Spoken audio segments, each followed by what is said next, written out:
What's up, my peeps? This is Cynthia, aka C-Flow, and welcome to my channel, C-Flow's Reality TV Talk. On this channel, we discuss some of my favorite reality TV shows, and I give my point of view and a recap of what happened for the episodes. So please remember to like and subscribe and hit that notification button for my little channel. Please help a sister out. I would greatly appreciate it. So let's move on. We are discussing Real Housewives of Atlanta, season 14, episode 10. Guess who's coming to Blue Ridge? So we start out with Candy and Kenya meeting at a place called Boomerang, which is like a kids' playhouse. And Brooklyn and Blaze are playing. They are some cute, sweet sugars. That's what I call sweet kids, sweet sugars. And they're playing and having a good time. Kenya and Candy starts talking. Candy tells Kenya about Marlo kicking the boys out. And Kenya basically says the same thing I said last week, that her kicking the boys out is adding to their trauma. And like I said last week, she should know better being in the foster care system. I feel, my opinion, that Marlo is a little too self centered and a little selfish to be able to be in a position of taking care of her nephews. And that's clear if she's saying she needs a break. Like, how many parents need a break? They can't just, you know, pawn them off for 30 days. I mean, I guess they could. But most parents just endure what they have to endure. They're young teen boys. We'll talk about it later when she assesses their room and how messy it is. That's typical. Now, granted, she was kind of thrown into this position. I get it, but she needs to put a big girl panties on and be the Monty that she's always claiming that she is, the good Monty that she's claiming that she is.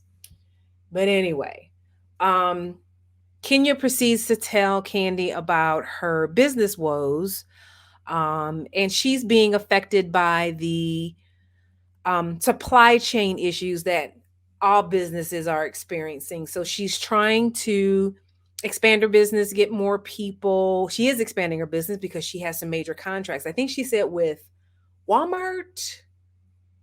Maybe she said Walmart. It was one other place, which I thought was really cool, but she can't meet the demand. So she's having to work on that. And she's adding to her team. I don't know if I said that already. So, Candy's giving her encouragement, which, Candy's all for it. I wish Kenya all the best and hope that she can get through this supply chain issues that she's running into. So then we get to Candy. Candy's packing for Blue Ridge and decides to call Marlo and let Marlo know that Kenya is not coming to Blue Ridge because she knew that Kenya wouldn't call Marlo and tell her. But of course, Marlo's like, we'll be fine without her or something like that. Which, like I said last week, Marlo's getting on my damn nerves. Then we move to Marlo. She's in her nephew's room. It's, messy. We see the hole in the wall that her one nephew, I don't remember which one, punched because he was angry in the house. I mean, it was just messy, just clothes all over the place and everything. Marlo's sister Crystal shows up, and they discuss the boys. And Marlo says, "See, the day before I had the house cleaned, and then." This is what I came in the room to, and they messed up the room and blah blah blah and yada yada yada and all this other stuff. Her sister tells her that Marlo was not structured with them. Marlo goes, well, they always said that I was strict, but her sister said there's a difference between being strict and being structured. And again, in my opinion, they're just being teen boys. She also said that she was going to disconnect their phone. Like, seriously, you just want to keep adding to their trauma. She is out of control. Out of control. Her sister explains that they were trying, they keep having to go to different places, and it's not giving them enough time to adjust to the environments that they're in. In my opinion, Marlo should never have taken them in at all. And I'm like, who needs it? Like I said, who needs a damn 30-day break? That's just not cool. Let's see. So she asked her sister if she feels like um Marlo taking the 30-day break is a bad thing. Her sister was speaking truth. Um, and basically that her mouth is kind of reckless, and apparently like their mother, her mouth was reckless as well. But my thing is, if you recognize that the way that your mother spoke to you hurt you, and you're doing the same thing not only to the boys but to your friends, that maybe you need to check that ish. Like, at least you know that that's what's going on. Anyway, Marlo's getting on my nerves. Long story short, she never should have taken the boys because she's too selfish and too self-centered. Next. Okay, so the girls are getting ready to leave for Blue Ridge. Sheree steps out of a vehicle that drops her off at Marlo's with a boot on her foot.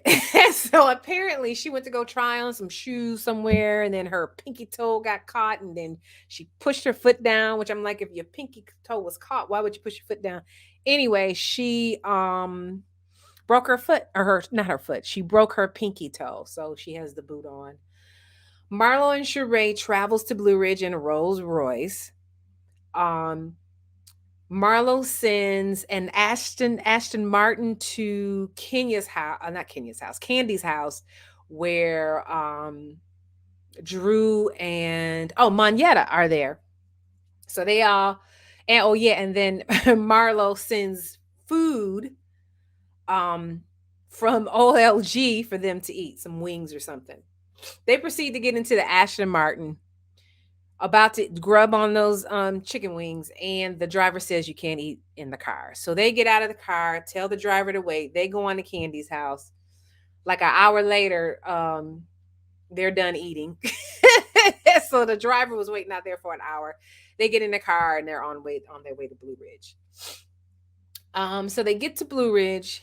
That cabin with the concierge, very nice. I think I mentioned last week that some of my friends and I, every year we go to Blue Ridge, but our cabin ain't like that. Okay, that cabin is bomb. Let me tell you. So if I get my coins together, we are going to be rocking it like that, because that was a really really really nice cabin. I think Marlo mentions that Sonya's gonna come late because she had some last minute business to take care of. And that last minute business is really cool because I think a lot of you, if you have like a treadmill at home or some kind of fitness equipment at home, a lot of them come with iFit, which is like a subscription you have to pay for. And Sonya, I think she did some kind of project for iFit where you can work out with her. And now they're trying to involve her and her husband. I think that's really cool. That's a good look. I like that. Let's see. So Marlo shows everyone the room that she's going to stay in, because the rule is, and that's how it is with me and my friends, I'm always the one that organizes. So I get to pick the best room. So I'm sure that's what Marlo did. So they had to play a game for to determine who gets the next pick to pick a room. Did I say that right? Who gets to pick the room next? So Marlo has some candles with some shady stuff on it that describes a particular person, and if you guess who that person is, you get to pick a room. I guess that was it. I mean, it was just whatever. Uh, the girls go into their rooms and they see that Marlo provides gifts. Now, I will say Marlo did set it out, like having the fancy cars to pick them up and drive them to Blue Ridge, and the gifts and everything. And the cabin that she picked out was real cool. Let's see, Marlo tells them to get dressed in 15 minutes because they're going out to a restaurant, which happens to be in a hotel. Eventually, we find out. They all get in the Sprinter. Marlo starts talking about her break yet again, about how now she needs 30 days. No, she needs at least 30 days. So she's talking as if she needs more than 30 days. I feel like she keeps bringing this up to people to try and justify her needing this 30 days.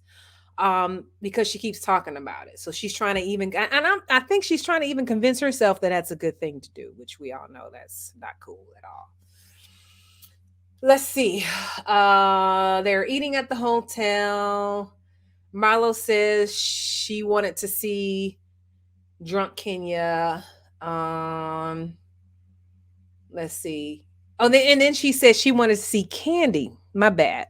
To be like drunk Kenya, and Candy's like, I don't drink like that. Um, basically, and Candy's just like, I don't drink like that. Drew, which y'all know I don't like that girl. She brings up the whole Sonya bringing up to her husband Ralph about y'all not busy, yada yada yada. Get over it, girl. Get over it. Oh, she get on my nerves. She get on my nerves.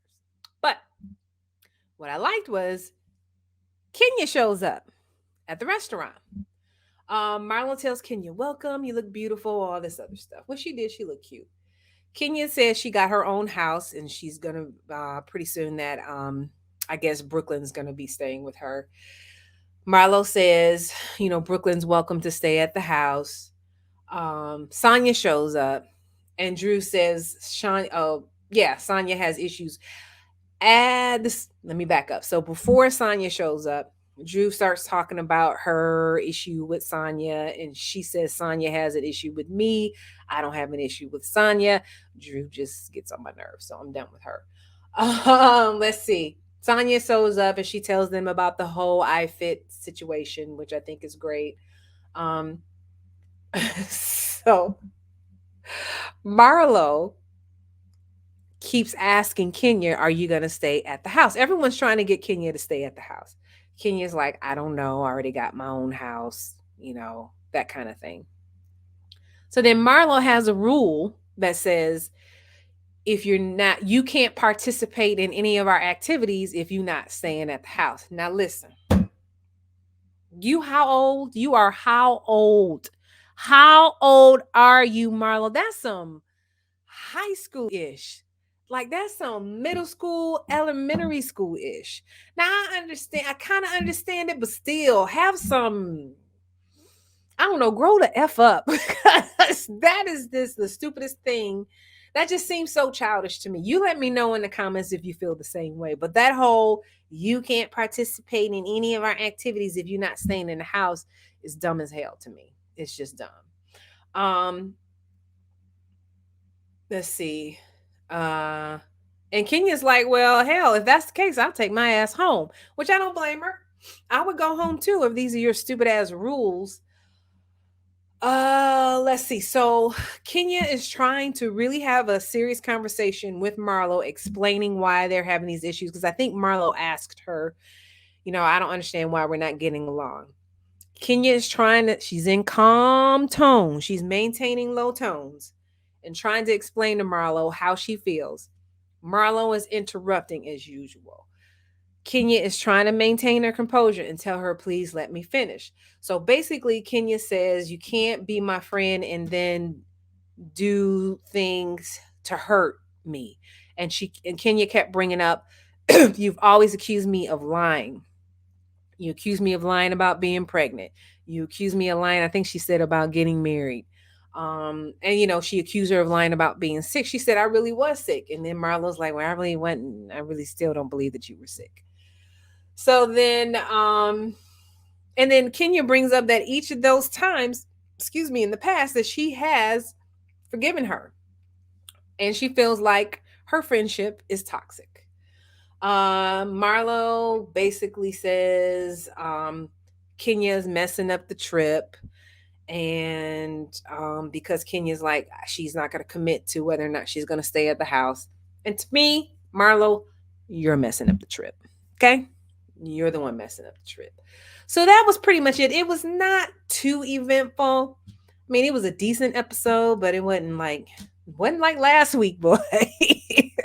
Last week was a really good episode. Anyway, that's pretty much it.